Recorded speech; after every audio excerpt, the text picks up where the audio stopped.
we ready to go? It's all yours. All attendance is taken, Yep. All right, welcome to class today. It's Friday. It's exciting. My name is Jamie Gomez. I wrote it up here for you guys. I work with the Watershed Education Program. Raise your hand if you've heard of that. I know a lot of you have, because I recognize some of your faces from field trip last year. So who has not been on a Watershed Education field trip? Raise your hand. Anyone? You all have? Cool. All right. I work, the Watershed Education Program works at this school and Natarita. We also work in Telluride. Basically work in all the schools in our watershed, which is what? I get a raise of hands of someone. What's the name of our watershed? Yeah. Is it San Miguel County? San Miguel, exactly. It's a San Miguel watershed. Why is it called? Why do we live in the San Miguel watershed? Yeah. Because we're in San Miguel County. Okay, we're in San Miguel County. What's a more close reason? Yeah. San Miguel River. So what is a watershed? Let's review over this here. Can anyone give me an answer here? Yeah. A connection of a bunch of different bodies of water flowing through a bunch of different regions. That's a great answer. I would say the answer works perfectly. Basically, just to even maybe simplify it, a watershed is just an area of land where all of the land is connected by one thing, and that's where all the water drains. So, let's say this is the San Miguel River here. Just kind of flowing through it. This is like we're looking down on a Google map. Okay? Then you have some streams flowing in. So if this is the main stem of the San Miguel, can anyone think of a stream that flows into the San Miguel? The name of a stream. Yeah? An irrigation ditch? Okay, absolutely. So maybe an irrigation ditch coming in or coming off of the San Miguel. A name of another stream. Yeah. Girly ditch. Yep. How about a stream that flows into the San Miguel? Yeah. The Dolores River, absolutely. So the Dolores comes down way up around the mountains and then comes back in and connects into the San Miguel River. So the San Miguel watershed is actually part of a larger watershed called the Dolores. And what are the San Miguel, and where does the Dolores eventually flow into? Anybody? Yeah. The Colorado. Absolutely. So, do we live in the San Miguel watershed, the Dolores watershed, or the Colorado River watershed? The trick question. Yeah. All three. All three. So a watershed is an area. And the reason that we like to talk about watersheds is, well, let me get an idea. Why is it important to know what watershed you live in? What might we use our watershed for? For you to drink. For what? For you to drink. For us to drink, absolutely. Any other reasons why it's important to know our watershed? Yeah. For farming? Absolutely. So the Girly Ditch, water drawn off of the San Miguel River we use for farming, for agriculture. Any other reasons? Bathing. Bathing. So all uses we might use for water in our house. Bathing, toilets, all that. Anything else?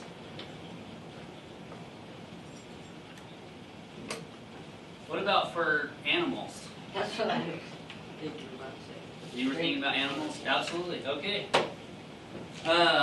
So, what's going on next week? You guys have been learning from Miss Kolbet about what we're doing next week. Can anyone give me a recap of what is happening? How about you back there? We're going to go either up the Yonko, like to a spot, or we're going to like Margarita Road Yeah. down there and looking at beetle trees and what they've done to it. I don't know what they're called. The beetles and It's like the beetle, bark beetles. Okay. So yeah, on Friday, y'all are coming out on a field trip. Next Friday, a week from today. What else are we doing? How climate affects animals. So in a broad sense, that's what we're going to be doing all week. So yes, absolutely. Looking at climate change. Climate change, okay. Does anyone else remember what we're doing?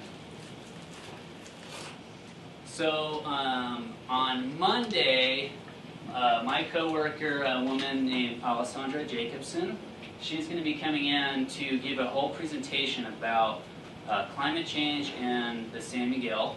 So we're going to be learning that on Monday. On Tuesday, we have a fish biologist coming in who is going to be talking with you guys about, specifically about fish in the San Miguel watershed. So all the streams that flow into the San Miguel, that area of land and all the streams that flow into the San Miguel. Wednesday you guys have off, I guess. Thursday we're going to have another presentation about the Gunnison sage grouse. And on Friday we'll be taking that field trip. And then actually on the following Monday we'll have our final presentation. And it's about a little animal that lives way up high in our watershed. What's it called? Yeah, right here. Pika. Yep. Okay, so, excellent. So moving along, now I'm realizing, because I don't see anyone that has this in front of them, did any of you guys have, did Ms. Kolbet hand out the field trip note sheet? You guys have that? Yeah? Okay. Is there any chance we could maybe make some copies? It's a 2-page, and that would be great, if possible. Like this? Oh, permission slip, yeah. Okay.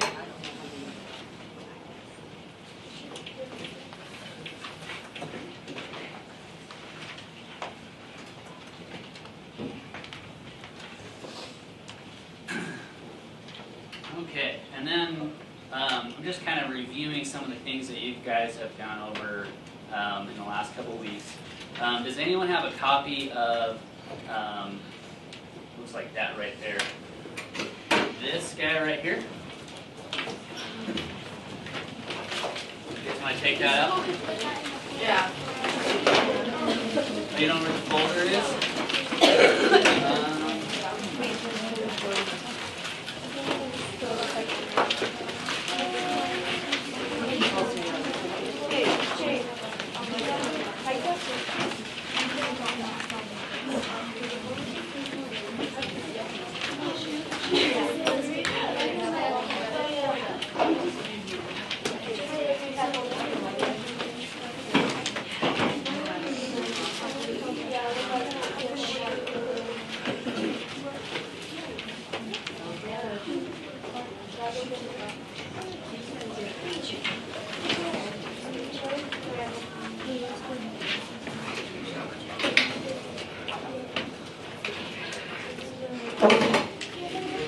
Does anyone know where they? What's that? It's,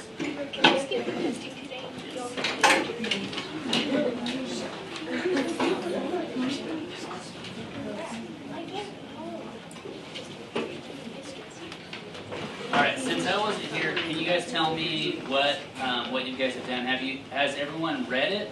Yes. The whole Not thing all or of it, part of not it? All of it. Well, Seventh graders read all of it.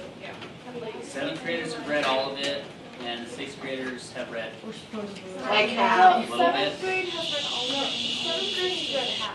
One at a time. Okay, it's okay. Don't worry about it. All right, so I'm just rosing. I don't even show my copy. I thought I did.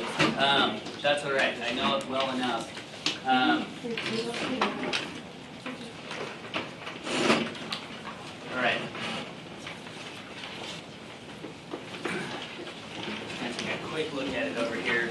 While she's printing off the notes, because I wanted to go through the notes, because next week, essentially, when we have all these presenters come in and present, and during our field trip, what is the main thing we're trying to learn about next week, would you say? Evidence of climate change. Evidence of climate change, and specifically about what? Yeah,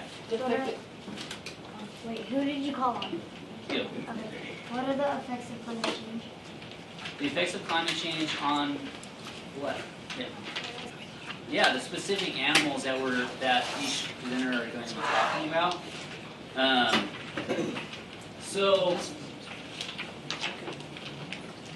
you guys also have a vocabulary list, but on within that article, they talk a lot about climate change. And I think there's a lot, you've probably heard it in the news. But I think to really understand, to begin to understand climate change, I think we really need to understand what climate is in the first place. So I know we have that as a definition on your vocabulary list, but can anyone give me a definition of climate? Yeah. Long-term weather. Long-term weather. Thank you. Yes, please. So give me an example of the weather. That seems like a pretty, maybe a third grade question, but yeah. Snow. Snow. When does it snow? Winter. Fall. Spring. What month specifically here in Norwood do we normally get snow? Yeah. November. Okay. November through Through March. Through March. March, April. Yeah. I'm hearing March and April. Yeah. It depends on the year. Yeah. Does it snow much in Norwood in August? Hail in May. No, not really. Not really. Okay. So, what's a long period of time? You said it's the weather over a long period of time. Yeah. Like 100 years. Okay.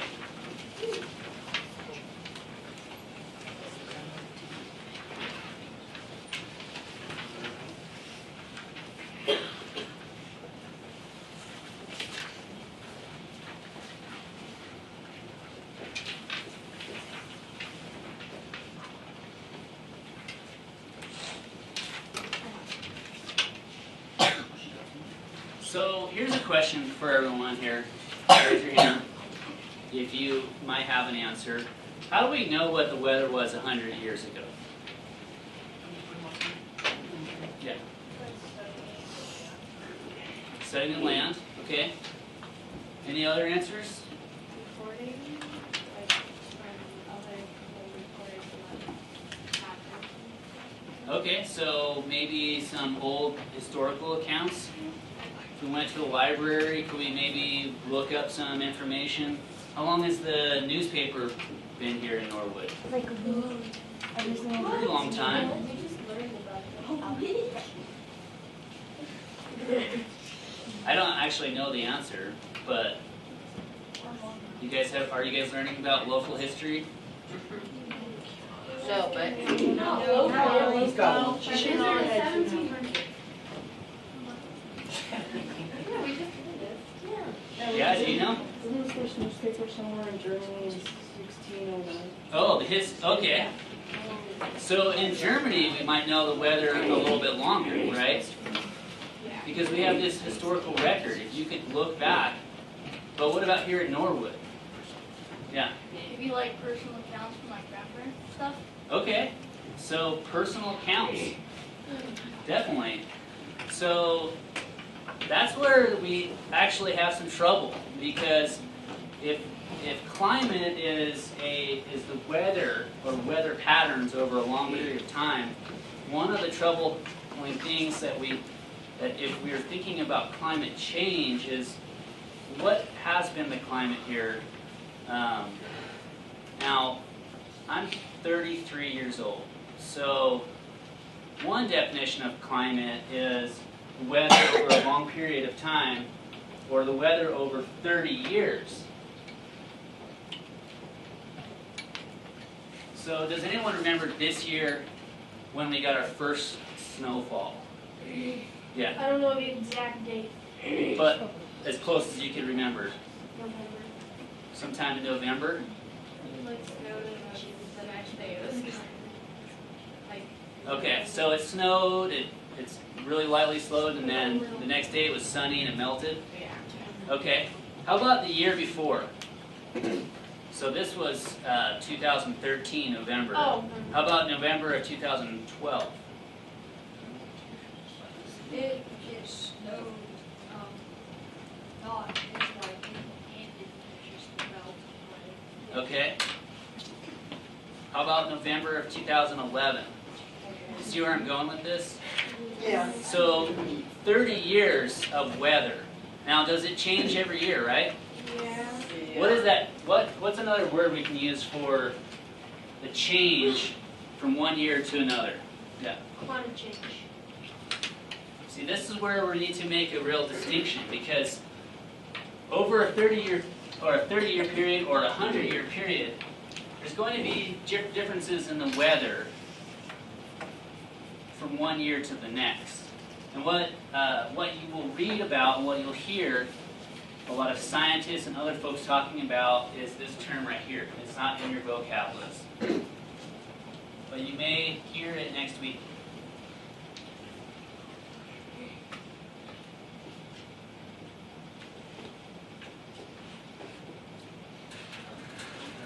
Natural variability. So can anyone provide me with a definition of variability? Yes. Like it varies sometimes. Yeah, so what would you say the natural variability in the first snowfall is? It's kind of a tricky one. Occasionally it's going to be pretty heavy, and sometimes it may be really light. So Okay. What about the timing, the natural variability in timing? That's the right answer, though. That's a good one. Yeah. One may be earlier in the year and the other one may be later. Okay. So, at least the last couple of years, we've all agreed that it was in November. Do we ever get the first snowfall in October? Yeah. Do we ever get the first snowfall in August? No. No. not for the last 30 Not for the last 30 years. But it used to be. We would get snow around that time. And it would snow right up to about April. So, maybe more than 30 years ago, we used to get snow as early as August. Just try to think about that for a moment. So, the hard part about thinking about climate is that it's such a long period of time. None of you guys, all you students, have been around long enough to even say what climate is over the course of your life. You've only lived part of what we would consider the amount of time necessary to think about what climate is. Okay? So this is kind of a tricky subject, because weather, it seems very obvious. But one of the things that they talk about in the paper is the timing of a certain event, and it actually is happening right now. But can anyone raise their hand and tell me what event is mentioned in this article, which is specifically about the Rockies, Southwest Rockies, the timing of this specific event that is really important? Not all at once.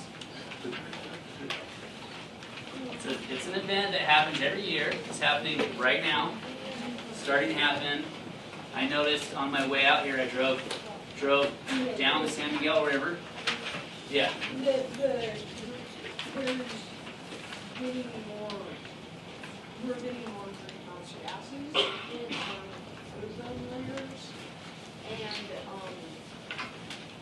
there's some methane in there that's breaking apart some of the atmosphere, ozone layer. Okay. So that's a subject about our global climate and what's going on. Now I'm actually thinking about something, just an event that happens every year. We're talking about when we get our first snowfall. I'm asking about another event that happens every year, and it's happening locally. Yeah. Summer. Now we're in spring right now, so it's around the corner. That is going to happen every year. That's an event, but summer generally is kind of by the clock. It's sort of a time period that we assign to it. But what's an indication that summer is coming? Yeah. Water starts, the snow starts melting and making more water. Snow starts melting.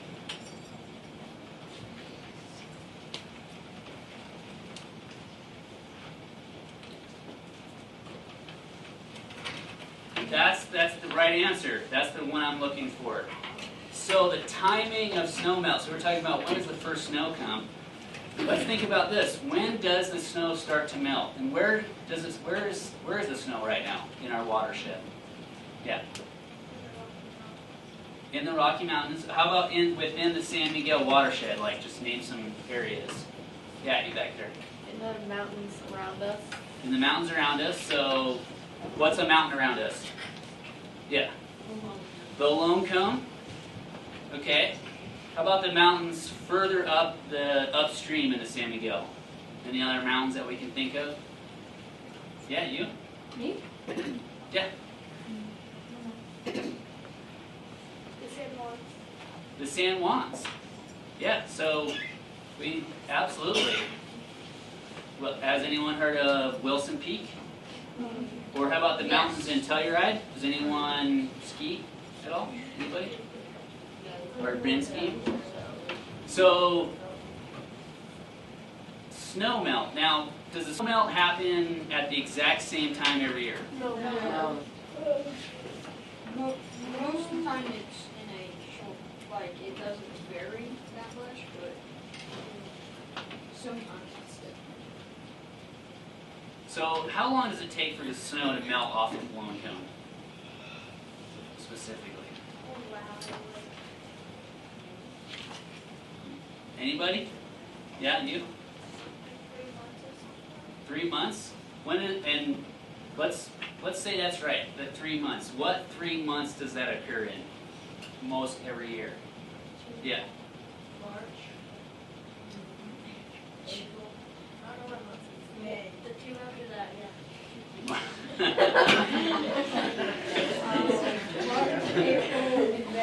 March, April, and May. Raise your hand if you agree with the March, April, May melt-off for Lone Cone. So no one agrees with that? You do? No. Oh, you have a different 3 month period, or do you have a different I period have a altogether? different What? 3-month period. Okay. April, May, June. April, May, June. Who agrees with that? Okay. Does anyone have any other 3 month period, or maybe not a 3 month period? How about maybe a 2 month period, or a 1 week period? Anyone have anything thrown out there like that? Yeah. May, June, July. May, June, July. Anyone agree with the May, June, July one? Could it be in one year that it is more of a May, June, July melt-off, and the next year it's a March, April, May melt-off, and then the following year it's an April, May, June melt-off? Or is that too much natural variability? Do you think that doesn't really describe it? So these are the kind of questions that folks are asking and trying to figure out. And there's lots of different ways that we can measure when the snow melt starts to happen and when it's mostly done by. And what's one variable, so another, kind of related to the natural variability, but what's one thing that could be different between one year and the next that might affect when and how quickly the snow melts? Yeah. Air temperature? Okay. What's another one? That's right. Yeah. The weather. So that's going to have a major impact on the air temperature and how much sunlight's hitting the snow. And what's maybe one other variable that we're not talking about here? Yeah. Human activity. Human activity. How? What do you mean? Like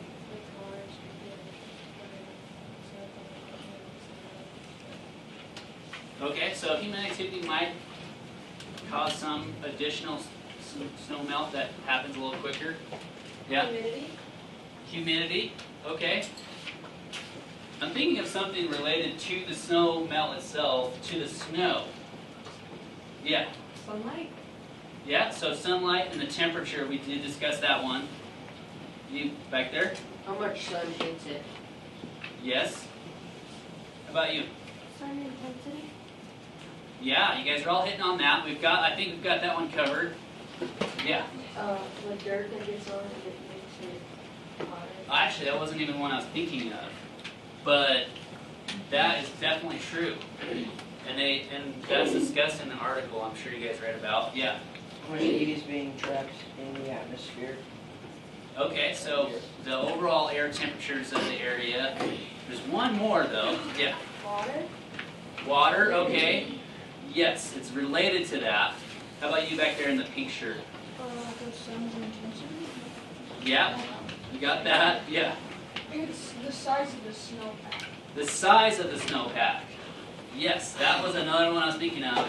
There may be a few others. Anything else? Water vapor? Water vapor, okay. So that actually is another good one. So the size of the snowpack, let's say this is the ground right here, and this is the snow.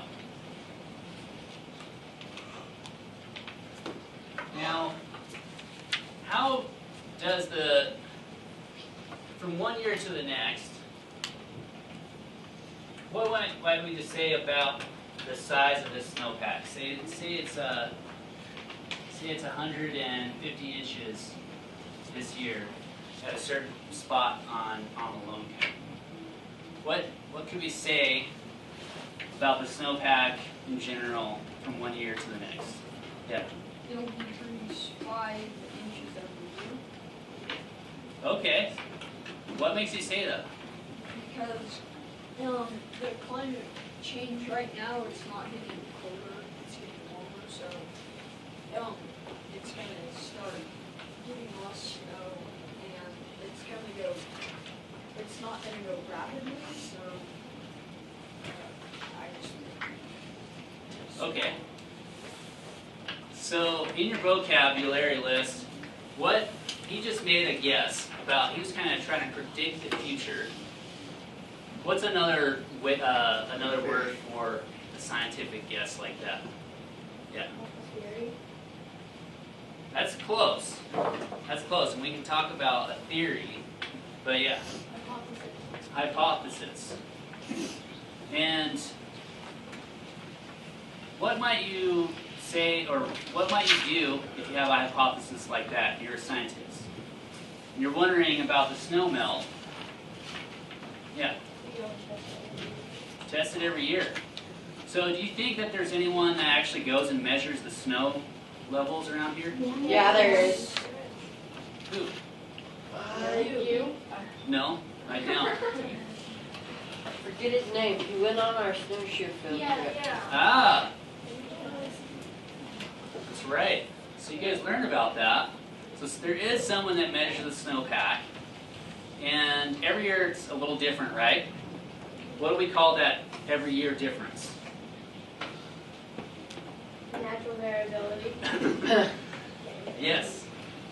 So one year it's 150 inches, say on March 1st. If you're you're measuring at different times of the year, you're not really seeing the difference. Now the next year on March 1st, it's 160 inches, and the next year it's 130 inches. So there's going to be some natural variability there. But then, now the more snow we have, does that affect when the snow starts to melt off? Yeah. Kind of. No. Would anyone care to tell me why the amount of snow we have does or does not affect when the snow starts to melt? How about back here? Because the more snow you have, the less it reflects off the surface of the snow, which leaves more of it, which would get more water from contact than if they were all to melt. Okay. So actually that science right there is pretty complicated, as it turns out. It's not so simple of us to think that just because we have more snow that it would necessarily mean that the snow melt, the timing of the snow melt is going to be affected. There might be some other factors in there. You actually mentioned one of them. Can you repeat that? The dirt. So where's the dirt coming from that gets on the snow around here? Yeah, and far back there. Moab. Okay, so yeah, from southeast Utah, right? I think we can all see the color of it. If you've ever been out to Moab, you can see what the color of that kind of sandy dirt is. What were you going to say? Okay, absolutely. And so we have this timing of wind coming around. We have temperature, the wind. Let's say we're in March here, or April actually. So what if we think about all of that weather from one year to the next over 30 years? Just to go back over this concept one more time. What do we just call that in general? Yeah. Natural variability. Yes.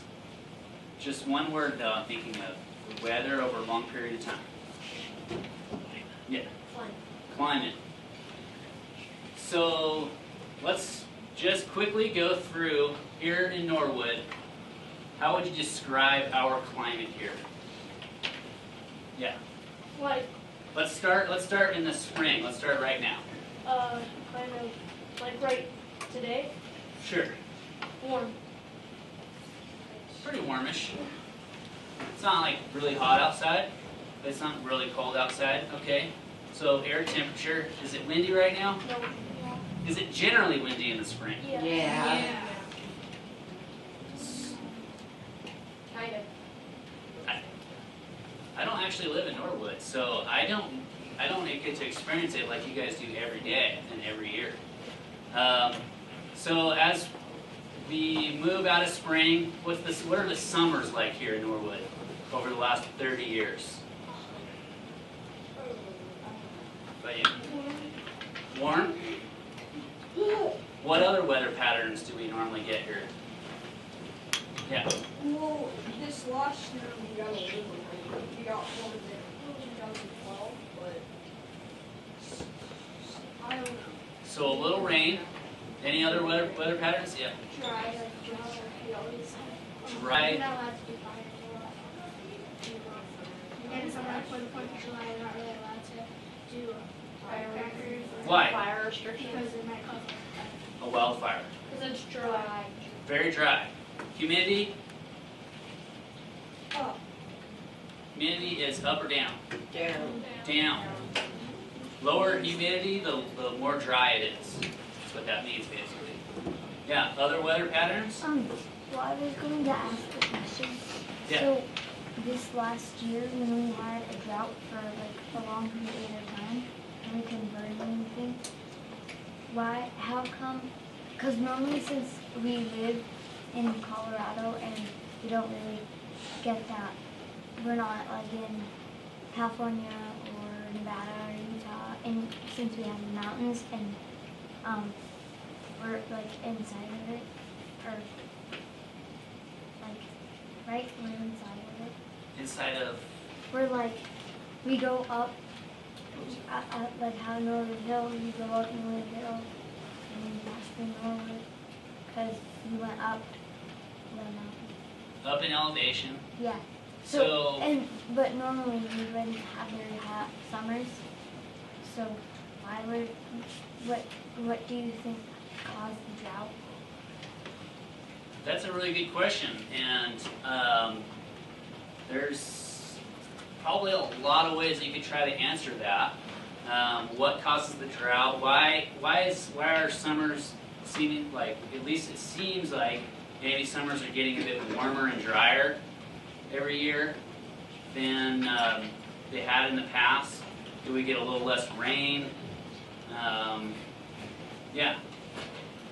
Maybe because like it's getting too hot out, and from the snow this past winter, it's all drying out, and I'm not getting any rain, so it won't seem to turn out. Okay, so I'm thinking of one answer that I could that we just discussed that might be part of the reason. But yeah, how about you back here? It doesn't snow very much in the winter, so there's not a lot of snow or to melt to have a lot of water. Okay, so the overall snowpack is maybe a little smaller from one year to the next. And then what about the timing overall? Yeah.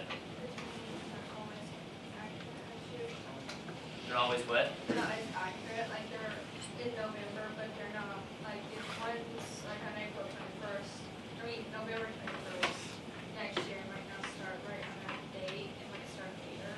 Okay. That's absolutely right, and that's an example of natural variability. Yeah.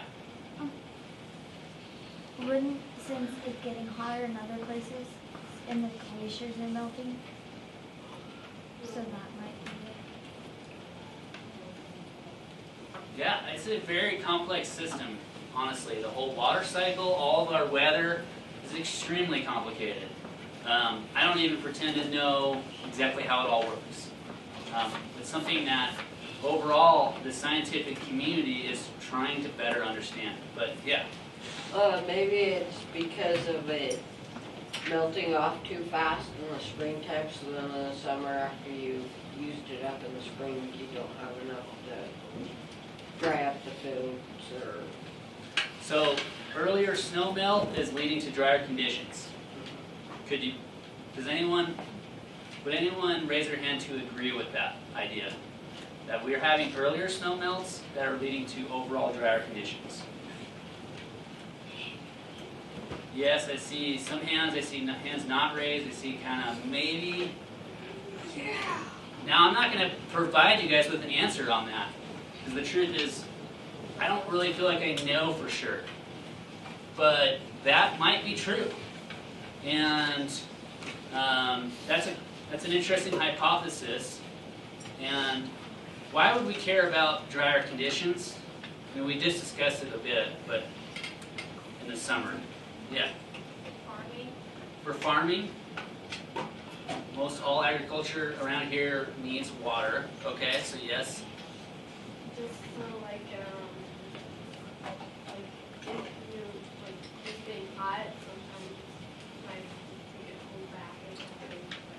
Yeah, so just overall like quality of life in the summer, it's not as nice when it's super dry, living in the desert. Yeah. So there's no fire. Wildfire, okay. Yeah. So like we can't be, but when we go camping in the summer, we're not able to have fires, so that's not that much fun. Yeah. Okay. Yeah. Are animals? Animals? Absolutely. So animals need water just like everything else, right? Okay. So remember we're moving through the climate of Norwood. So now let's move into the fall. What are falls like here in Norwood? Yeah. Wet. Wet in the form of Rain. rain. Okay. Starting to get a little more humid, not quite as dry. Yeah. Kind of windy. Windy. Okay. It's starting to get colder. When does winter start here in Norwood? Late November. Like November. November, getting pretty cold, starting to snow. Yeah. Maybe not sticking so much, but definitely snowing. And then how about what's like the deepest part of winter here in Norwood? Yeah, February. February, January. So when's the coldest temperatures you can expect? New Year's? So right around the early part of January? Okay, so that's the general climate. Those are all some good descriptions. So just to finish out the class here today, I want to do a vocabulary game. So I'm going to need some help with dividing up this class. I don't want to split it 6th and 7th. Let's figure out another way to do that.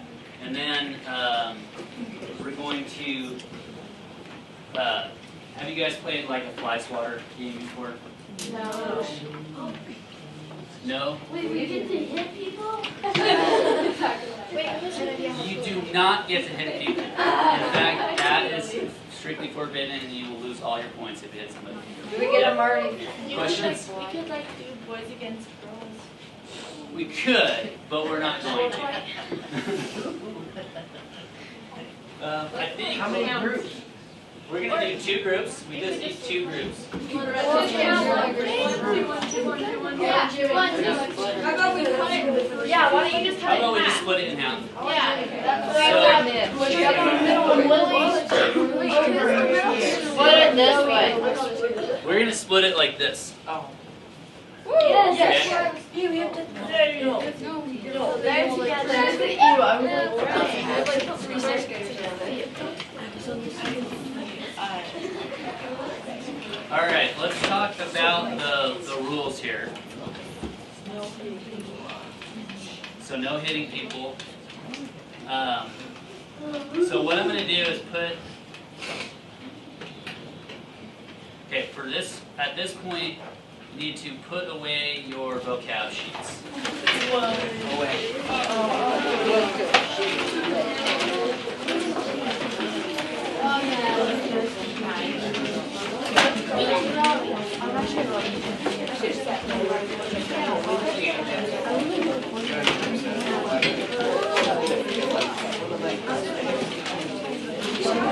Okay, can I get your attention up here? Hey, quiet. So this is basically a test of your vocab skills. So I'm going to need a contestant from this side. I saw your hand raised first up here. You get 1 shot. And a contestant from this side, you.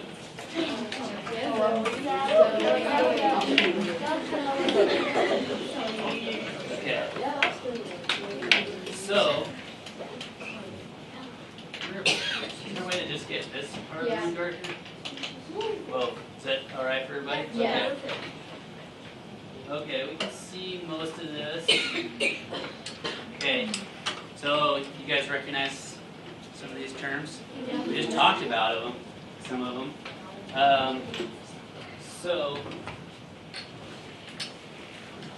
Okay, let's make this the line right here. You need to stand behind it. Yeah, just there, right here. Actually, no, here, turn this way. So this is the line you're going to stand behind it this way. Okay, so I'm going to read the definition, and you're going to swap an answer. Whoever, So we're hitting the board? yeah. So good. So this is sheet 1. Okay. Now you both can swap at the same time. Wait, are we allowed to cross the line and swat? Yeah, we do. We have to wait. Basically, you can do it at any point, but you have to wait until I start reading the answer. Okay? And so I'm going to read the definition. You can start moving out and swatting. If you swat, I'm going to stop reading the definition, and then you're going to tell me your answer. If you get it right, then you guys get a point. Okay? Any questions from you guys or anyone else? All right. So, this is the definition for this word. The state of the atmosphere as measured by air, temperature, humidity, wind, rain, snow, etc. Oh, God.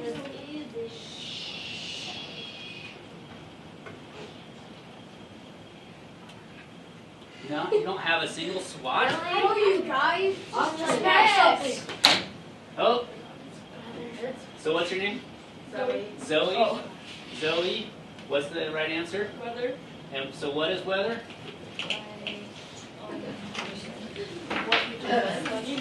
If it's sunny. So that's one example. So yeah, another example. Snow, sleet, rain, wind. Precipitation. So it's basically what's going on in the atmosphere at a given point, right? All right. So let's see. You guys are going to be group A and B. So wait, you're in group I'm in grade A, B. So group A gets a point. Is that No, right? it's going to be. B. No, You get the point.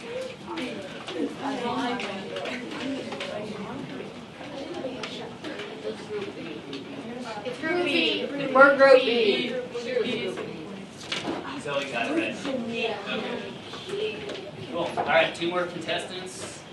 You and you back there, the blue. Hey, it's both of the Jessicas. Jessica against Jessica.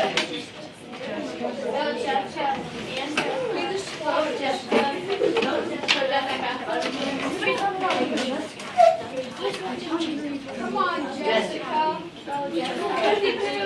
Go for it, Jessica. Okay, this is a tough one. We didn't even talk about this at all. Please, thank you. The chemical transformation within an organism that allows organisms to grow, change, and reproduce.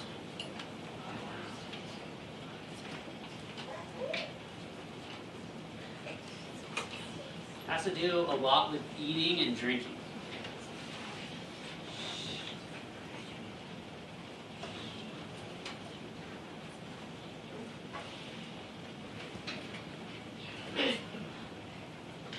Okay, 5, Just name 4, that one. 3.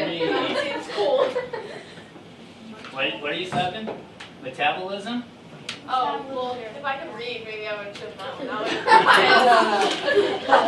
Okay, so what is metabolism? How about back here? What you just said. What I just said, which was? The definition. I don't know. Growth and development. Growth and development. With lots of water. A chemical transformation? Yeah.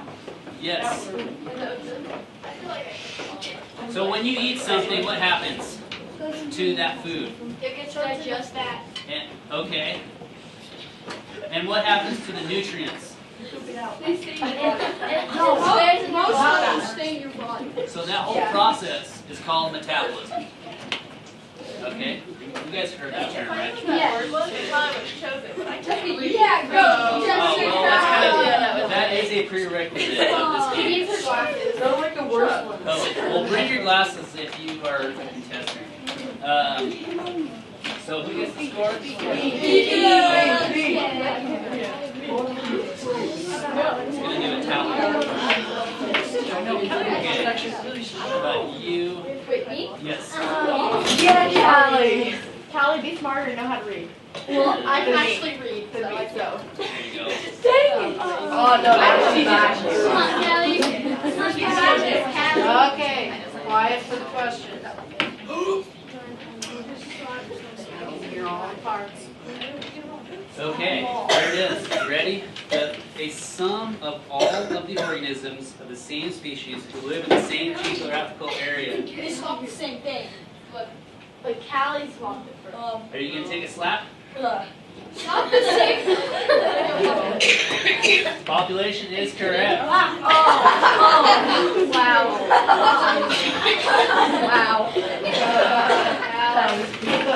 You didn't even explain it, you got it wrong. Okay, let's review that though. So wait, what is a population?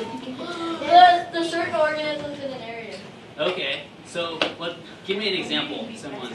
How about, no, in the back there. Me? No. You. Heather. Heather. A group of Like an example of, birds in the same flock. a flock of birds. Okay. Yes. How about another example? Yeah. Yeah. A flock of birds on the loco. Okay. What birds? Robin. The robins of the Lomco area is a population? Yes or no? Yes, raise your hand. Sure. Yeah. Okay, I will take that. Okay. Alright. Are you gonna get one? Oh, can we actually, Andrew, you better get this. Oh gosh, that's like Andrew. Oh, yeah.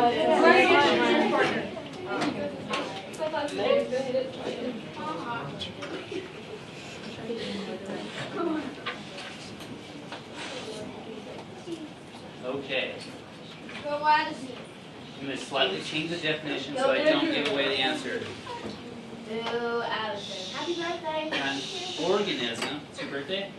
Happy birthday. An organism that can thrive in a narrow range of environmental conditions or has a limited diet.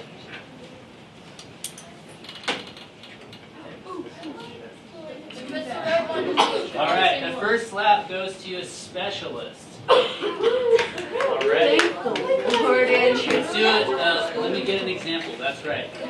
So, you're in group A, right? Yes. Okay,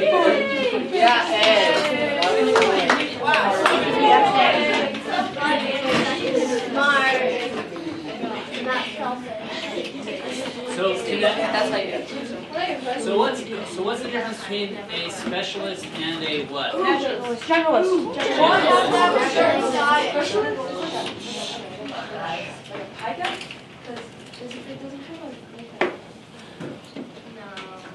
Okay, no, but deer can live everywhere.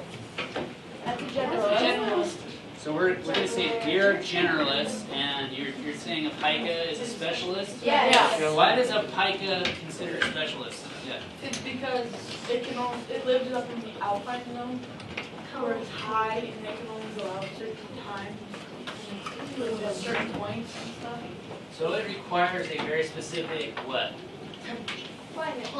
Habitat. That word. Climate? No, Habitat. I heard a word with H. Habitat. Okay. It's a very specific kind of habitat. What is the habitat of the pika? You just explained it. Okay. Alpine zone. Cold. Cold places. high altitude. It's pretty cold in Minnesota. Are there pikas there? Yeah. Maybe. Yeah. Yes. No. No. Alpine zone. Okay. I think you guys are getting the answer on that. So, Keep us better of our team. Raise your hand. alright. Just don't raise your hand. Let's see here. You're proud of that team. Bye, Levi. Right, you can be Wait, can you give us our point? It's in orange. Oh, it's Yeah, I'll see you for this game. That'll be there. Okay. You can beat him. You can feel this.